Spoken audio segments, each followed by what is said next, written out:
3. Bonsoir, bonsoir. Je vous salue dans le nom de Jésus. Encore une fois, je reviens encore pour vous donner un message de la part du Seigneur.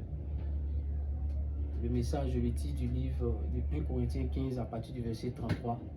Et voilà ce qui déclare la parole. 1 Corinthiens 15 à partir du verset 33. Il dit, et ne vous y trompez pas. Les mauvaises compagnies corrompent les bonnes mœurs. Quand on parle de mauvaise compagnie, on parle des personnes qui sont dans votre entourage, des personnes qui veulent vous empêcher d'avoir une vie chrétienne épanouie, c'est-à-dire d'aboutir à ce pourquoi le Seigneur vous a appelé. Quand on parle de la corruption c'est la destruction, c'est la ruine de quelque chose. Quand on parle des mœurs, les mœurs c'est les bonnes attitudes, c'est l'éducation. Voilà, c'est l'éducation que tu as reçue en quelque sorte. Et c'est cela les mauvaises compagnies cherchent à corrompre. Je prends un exemple sur moi-même. Au départ de ma marche chrétienne, il a fallu vraiment que je me déconnecte de cette personne-là. Il a fallu que je me sépare. Il a fallu que je prenne une décision. C'est-à-dire que je me sépare de cette personne. Aujourd'hui, je vais parler de la séparation. En tant que nouveau chrétien, chrétien né de nouveau, qui vient de débuter avec le Seigneur, sache que la vie chrétienne, il y a un départ et il y a une fin. Et pour arriver à la fin c'est lorsque le Seigneur Jésus va venir enlever son église, lorsque le Seigneur Jésus va venir prendre ses enfants. Et c'est là nous sommes en train de partir. Et pour arriver en cela, il faut te séparer des mauvaises compagnies. C'est pas toi du péché, c'est pas toi de l'alcool, c'est pas toi de la masturbation, c'est pas toi de la drogue, c'est pas toi de la cigarette, c'est pas toi de tout ce qui peut t'empêcher de pouvoir être avec le Seigneur lors de l'enlèvement. Je viens cet après-midi par ma voix parler à une catégorie de personnes. Parler premièrement aux chrétiens qui viennent de débuter dans la foi.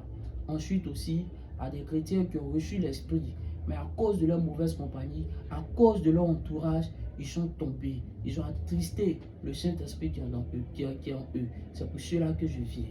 Je prends un exemple dans la parole de Dieu, dans le livre de la Genèse 12. Je lis la parole rapidement. Genèse 12, à partir du verset 1. L'Éternel dit à Abraham, va-t'en de ton pays, de ta patrie et de la maison de ton père, dans le pays que je te montrerai. Je ferai de toi une grande nation et je te bénirai. Je rendrai ton nom grand et tu seras une source de bénédiction. Je bénirai ceux qui te béniront et je maudirai ceux qui te maudiront. Et toutes les familles de la terre seront bénies en toi, Abraham. Voici une promesse que Dieu a faite à Abraham. Et cette promesse, c'était une bénédiction, c'était une bonne parole que Dieu avait donnée à Abraham. Mais Abraham, avant que cette promesse s'accomplisse, Abraham était obligé de quitter la maison de son père, de se séparer de la maison de son père.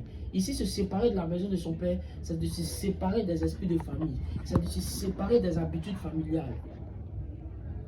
C'est ce que le Seigneur veut faire avec tout chrétien né de nouveau. Abraham est sorti selon la parole de l'Éternel. Mais Abraham n'est pas sorti seul. L'erreur qu'Abraham a fait, Abraham est sorti avec son neveu Lot. Et voici que la Bible déclare dans le même livre de la Genèse, à partir du chapitre 13, la Bible dit ceci, que les bergers d'Abraham eurent querelle avec les bergers de Lot. Et ils avaient tellement des biens si considérés qu'il y a eu palabre, qu'il y a eu séparation entre eux. Arrivé un moment de ta vie, chrétien, le Seigneur va créer des situations autour de toi pour te séparer d'avec tes amis, pour te séparer de ceux que tu aimes, pour te séparer des amis qui te prennent pour aller au bar, pour te séparer des amis qui te prennent pour aller au maquis, pour te séparer des amis qui te prennent pour aller fumer la cigarette, pour te séparer des amis qui te prennent pour aller boire l'alcool. Le Seigneur va faire ces choses parce qu'il te veut seul, parce qu'il te veut accomplir de grandes choses avec toi, parce qu'il veut aller avec toi loin. Alors cet après-midi, je viens par ma voix te dire, les mauvaises compagnies corrompent les bonnes mœurs. Les mauvaises compagnies corrompent les bonnes habitudes, les bonnes éducations que tu as reçues. Il faut te séparer de ces amis-là, te séparer de ces personnes-là, te séparer de ces personnes-là. Et quand on lit encore dans le livre de la Genèse 13, à partir du verset 14, je lis la parole de Dieu encore. Je lis rapidement la parole de Dieu. Genèse 13. Lorsque Abraham fut arrivé en Égypte, les Égyptiens, Genèse 13 plutôt, Genèse plutôt, je me suis trompé, Genèse 13 plutôt. L'Éternel dit à Abraham, après que Lot se fut séparé de lui, lève les yeux, et du lieu où tu es, regarde vers le nord et le midi, vers l'orient et l'occident. Car tout le pays que tu vois, je le donnerai à toi et à ta postérité pour toujours. Lorsque Abraham s'est séparé de Lot, la Bible déclare que l'Éternel lui a fait voir le premier promis, lui a fait voir sa bénédiction, lui a fait voir ce pourquoi l'Éternel lui a dit de sortir de la maison de son père. Tant que tu ne te déconnectes pas de ton lot, tant que tu ne te déconnectes pas de tes mauvaises habitudes, tant que tu ne te déconnectes pas de tes mauvaises compagnies, laisse-moi te dire, les prophéties que l'Éternel a données sur ta vie, toutes ces prophéties seront bloquées, toutes ces prophéties seront arrêtées et tu ne pourras jamais rentrer dans ces prophéties-là. Et le Seigneur vient te dire ce soir par ma voix, les mauvaises compagnies corrompent les bonnes mœurs.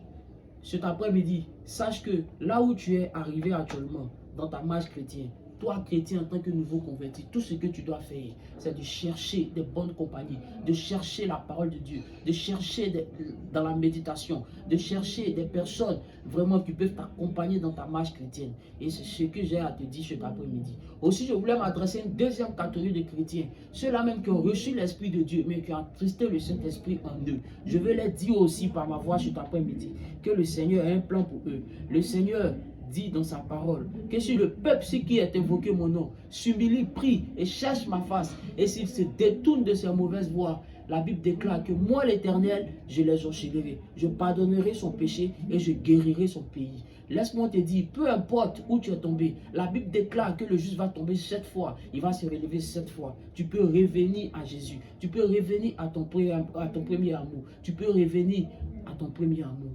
Amen, amen, amen, amen. Vraiment, que le Seigneur vous bénisse, que le Seigneur vous garde, qu'il vous préserve. Amen, amen, amen, amen, amen.